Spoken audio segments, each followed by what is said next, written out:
everyone.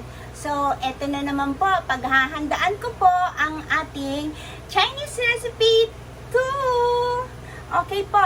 So, mga ka-brothers, mga ka-sisters, sabayan niyo po ako dito sa aking pagluluto sa Chinese recipe 2. Okay po? So, simulan na po natin. Lutuin po natin ang ating pork ribs ng 5 minuto po.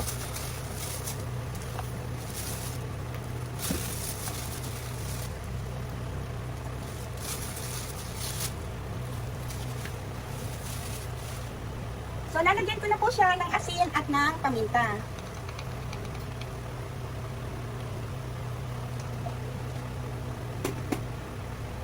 Luya po. At ang paminta.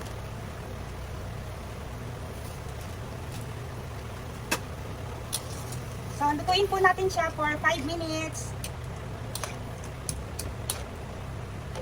Actually, usually po ang ginagawa ko dito, pini-pressure cooker ko po. Pag nagluluto po ako ng ganyan. Kasi po, pag pressure cooker, hindi ko na po kailangang bantayan.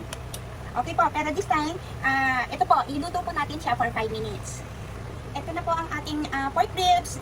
Malambot na po siya. Okay po, ipagpatuloy po natin ang ating pagluluto. So, nagpainit na po ako ng aking kawali. Then, mag-add na po tayo ng mantika. Napansin niyo po ba? Sa Chinese recipe, wala tayong ginagamit na patis. Usually, ang kanilang panlasa po talaga is ang oyster. Ang oyster sauce.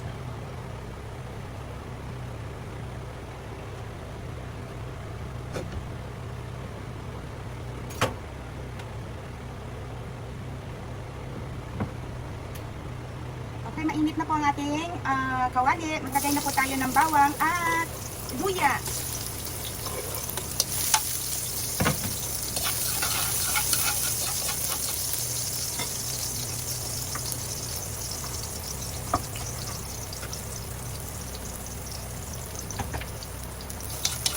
So, isunod na po natin ang ating sibuyas.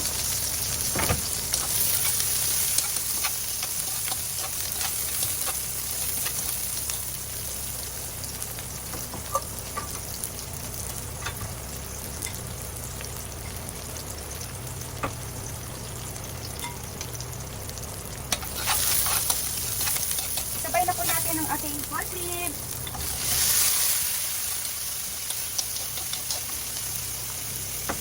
Maglagay na po tayo ng ating mga sangkap.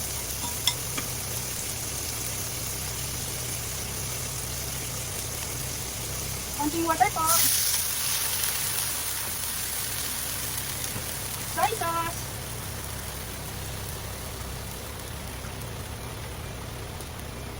At ang oyster sauce.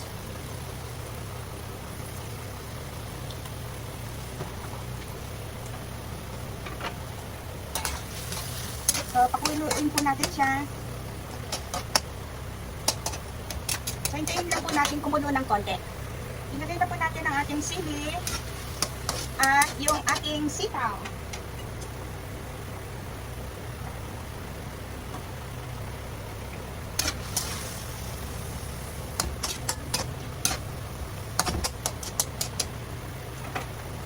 Lagay po tayo ng konting pampalasa.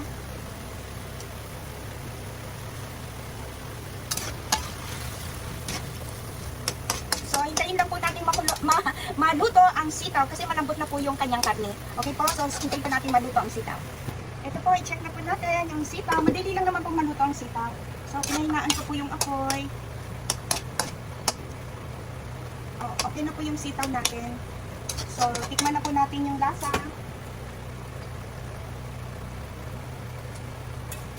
Okay na po siya. Andun na po yung anghang ng sili at yung naghahalong tamis at alat. So, ang ating huling ilalagay is ang cornstarch.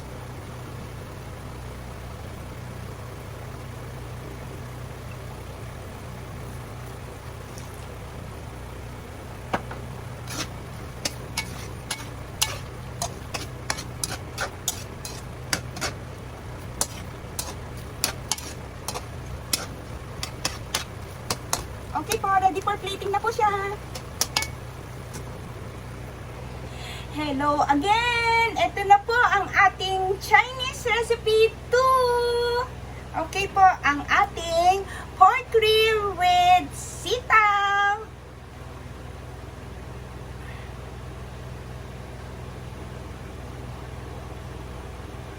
Sana po nagustuhan ninyo at maiba na uli ang ating ihahain sa ating kapamilya. Ito po ang pork ribs with sitaw. So, ano pa po ang hinihintay ninyo? Magluto na rin po kayo. Okay po, so maraming salamat po sa inyong lahat. At sana po abangan ninyo ang aking Chinese dishes. So, uulitin ko po, ito po ang aking Chinese recipe 2. Okay po, so maraming salamat po at welcome po kayong lahat sa Pinoy channel. Okay, sa aking Samut-Sari Pinay in Taiwan. At maraming salamat po sa mga nakapanood na po or nakapag-subscribe na po ng aking YouTube channel. Sa mga hindi pa po nakakapag-subscribe, hello! Please, mag-subscribe po kayo and mag-likes po kayo. Okay po, maraming salamat po. God bless you all.